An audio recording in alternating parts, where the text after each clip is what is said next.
الله الرحمن الرحیم. السلام علیکم ورحمۃ الله وبرکاته. زه یم امیر زیب زیداوال، را سره جناب محترم شاه فیصل حقانی صاحب په پروګرام اصلاح کې مولانا صاحب ته هرکلی وایو. السلام علیکم. جهان مننه. وعلیکم السلام ورحمۃ الله وبرکاته. مولانا صاحب ډیر وخت پس زمونږ د ستاسو ملاقات وشو په اصلاح پروګرام کې، او کتونکي واقع ده چې منتظر وي د دې خبرې. مولانا صاحب نن مونږ یو اهم ټاپک راوړی دی، او هغه ټاپک دې حوالې سره دی چې کوم لوډ سپیکر استعمالیږي، او د دې حوالې سره مونږ سره یو څو خبرې تاسو وکړئ. بسم الله الرحمن الرحیم. ستاسو د پوره ټیم یو جهان مننه. تاسو د لوډ سپیکر د استعمال خبره وکړه. د دې دوه اړخونه دي. یو اړخ د دې ړومبی به اسلامي واخلو، لکه پیغمبر علیه الصلاة والسلام وایي مسجد نبوي ته تشریف فرمایشه که نه، حضرت عمر فاروق اعظم رضی الله تعالی عنه په تیزه تیزه اړم و، خپل څه ذکر فکر تهجد او یا هر څه یې چې کول. ابوبکر صدیق رضی الله تعالی عنه ډېر په مازه باندې اړم و. پیغمبر علیه السلام هغې ته وفرمیل ابوبکر صاحب ته یې ته لږ تیز شه، عمر صاحب ته یې ته لږ روشه.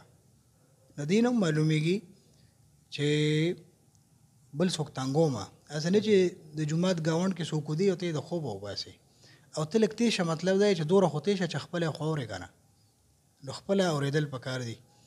او دویم د دې زمونږ لوډ سپیکر چې کوم دی د دې ساینسي حوالې سره دی وایي د دې د فریکوینسي چې کله وایي د چورس سینه سیوا شي دا بیا شور کې راځي. بالکل لازم. او اسلام چې کوم دی نو د چا د تکلیف ورکولو په دې حق کې بالکل نه دی.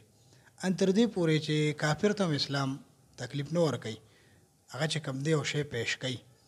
اوس لکه عام طور سره نن سبا د ختمونو ورځې شپې دي، بعضې خلک داسې چې هغه د مازغو بیمارانې، ډیپریشن وغیره دا مسلې ورته هغوی ته آرام ضرورت وي.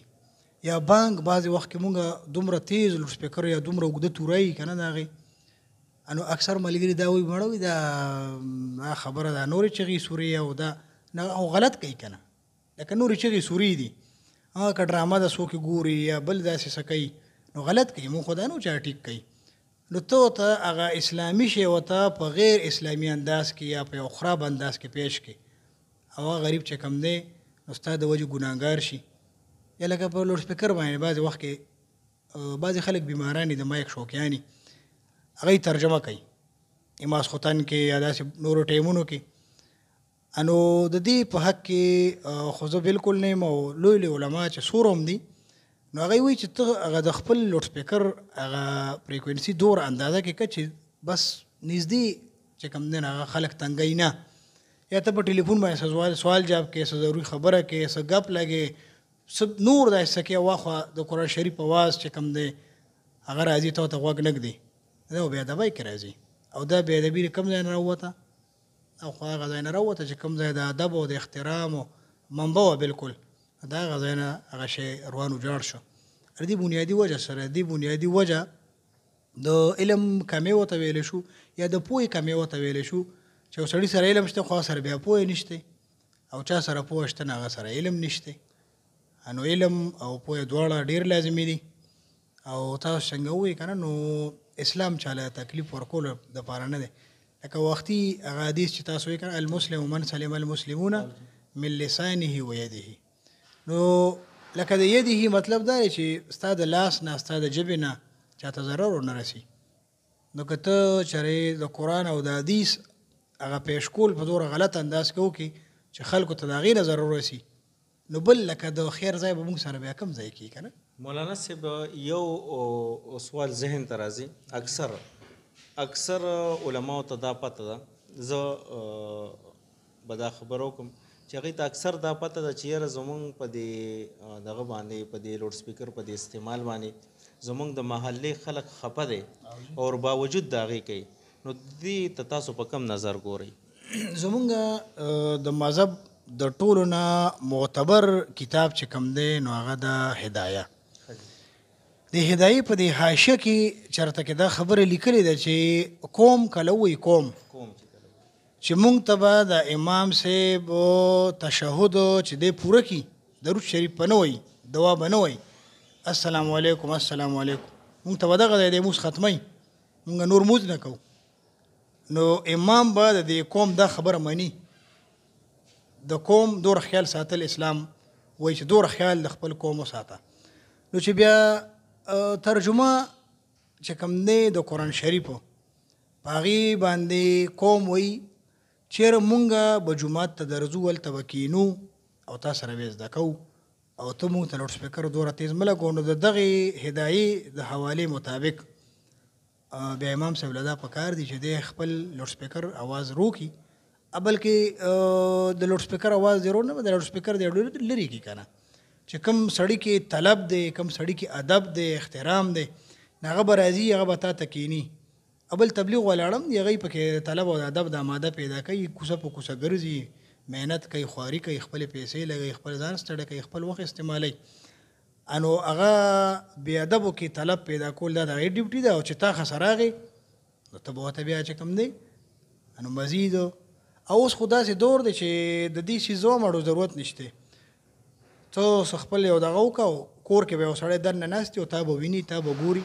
که کور کې نه کوم ملکونو پورې د دې لوډ سپیکر هغه ضرورت پاتې نه دی، خو بس د هسې هغه یو سر دی، یو مزیداري ده، د دې سجت هم نشته. او بل خلک پې تنګېږي نو بیا خو په کار اړو نه ده چې لکه مونږ د لوډ سپیکر استعمال دا وکړو. مولانا صاحب دې سره یو سوال بل هم پیدا کېږي. هغه سوال دا پیدا کېږي چې اکثر خلک د دې وینا نه کوي، هغه خپل جماعت امام ته یا هغې مشر ته وایي هسې نه چې موږ په دې خبره ګناهګار شو، حالانکې 90 نه 95% پورې خلک د دې خلاف وي چې یاره موږ دې وخت سره چې دی نو په دې څیز باندې تنګېږو، او خاص کر هغه کورونه چې کوم بالکل جماعت سره جوخت دي. اور دې سره یو مولانا صاحب یو بله خبر هم ذهن ته راځي چې کله آیات د سجدې رالی یا د رغبت رالی یا د رهبت رالی او توجه قرآن ته ونه کړه، نو قرآن مجید کې چې کله الله پاک آیات کریمه دی چې بیا شور پکې جوړیږي، نو آیا دا هغه مشابهت کافرانو سره نه راځي بیا د بنده ځکه چې شور وي که نه؟ اگه ستاسو د خبرې مقصد دا دی چې بعضې خلک په دې وجه باندې د امام صاحب ته نشي ویلی یا یو بل ته نه دا کوي چې هسې نه چې ګناهګار شو. دې خو حال لري چې کوم دی انو هغه یې ګناهګارۍ چې دی غوږ نه ږدي، نو دې نه ښه خبره دا ده چې د بېادبۍ نه بچ شي په یو طریقه. دا نه د دې انکار یا نفرت نه مرادو، نعوذ بالله چې زه دا قرآن نه اورم یا زه دا بانګ نه اورم یا زه دې سره نعوذ بالله نفرت کوم، دا خبره نه. د دې مقصد اصل کې بنیادي دی چې یاره کوم خلک تاسو ته جي ناستې نه هغه خو دننه ناستې او کور کې که باید زنانۍ انو هغوی ته نه نږدې کورونه یا داسې څه ترتیب کیدی شي. دا اوس دوره مال خبره نه ده، هر ځای ته دا آواز رسیدی شي په یو ښې طریقې سره که دې سوچ وکړی شي او نو دا به ډېره بهتره خبرې. بل د سجدې آیات هغه یو سړي ووي او ته پې پوه شو چې او دا د سجدې آیاتو، انو بیا به خو ته سجده کې او که تا چېرې سجده ونه کړه ته ګناهګار بیا. او بله خبره دا ده چې په دې باندې بنده بالکل نه ګناهګارېږي. امام صاحب ته به یو طریقه باندې ووایي چې رورې دغه شان طریقه ده. قرآن او حدیث خو ځان له یو خبره ده، بعضې خلک پې داسې نظمونه ولګوي هغه نعت هم نه. اوس ختم دی زمونږ جومات کې مثال په طور باندې او ما د دې ماښام نه پاس ورته دا موبایل کېښود او نعتونه مې یا نظمونه یا څه د سندرو په سټایل کې هغه مې ورته ولګول، نو خلک ټول تنګي وایي دا څه دي یاره. که څوک ټلیفون کوي نو د هغه لرې اواز پکې دوره تیز وي، هغه وایي زه رستو به وکړم یاره پرې چې دي دا نظمونه وغیره ووایو. انو خلک تنګول. بس خلاصه زمونږ د مذهب څه شی دی، د خلاصه د ټول مذهب هغه مینه، محبت، خلوص، چاته تکلیف نه ورکول دي. نو سړی د سوچو کې که د شپې 12 بجې یو سړی راپاسي او هغه د قرآن شریف تلاوت ولګوي په دې لوډ سپیکر باندې، نو آیا دا دې ښه کار کوي؟ دا دې کار ښه کوي خو طریقه یې غلطه ده. نو موږ سره وعمل الصالحات عمل به کوم نیک و نه کې څه دی د الله حکم په طریقه د پیغمبر به کوم. نو دغه څیز به پکې انشاءالله تعالی چې نو بیا به څوک تنګېږي هم نه او که څوک بیا هم تنګېږي نه، خو بیا د هغه خپله مسله ده. ډېره مننه مولانا صاحب د تفصیلي خبرو نه. پس موږ په دې باندې پوه شو که موږ خپل علماء کرام صاحبانو سره کینو او هغوی ته ووایو چې یاره زموږ چم ګاونډ کې دا شانتې مریضان دي د هایپرټینشن یا چې دی نو د ډپریشن یا چې دی نو د هغوی ته څه منټل یا سایکولوژیکل څه پرابلمز دي او هغوی تنګېږي دې حوالې سره، نو موږ دا والیوم کم وساتو، یا چې دی نو موږ یې په مزه کو، یا په دې باندې اذان چې دی نو در اذانه پورې موږ چې دی نو دا محدود کو. بقایا چې دی نو علما په دې خبرو زموږ نه زیات ښه پوهېږي، سنجیده خلک دی. امید لرو انشاءالله چې زموږ دا خبر به تاسو د علماو غوږو ته رسوي، او امید لرو انشاءالله د خپل علما کرام صاحبانو نه چې انشاءالله په دې سنجیده خبرو باندې به انشاءالله هغوی غور کوي. وما علینا الا البلاغ.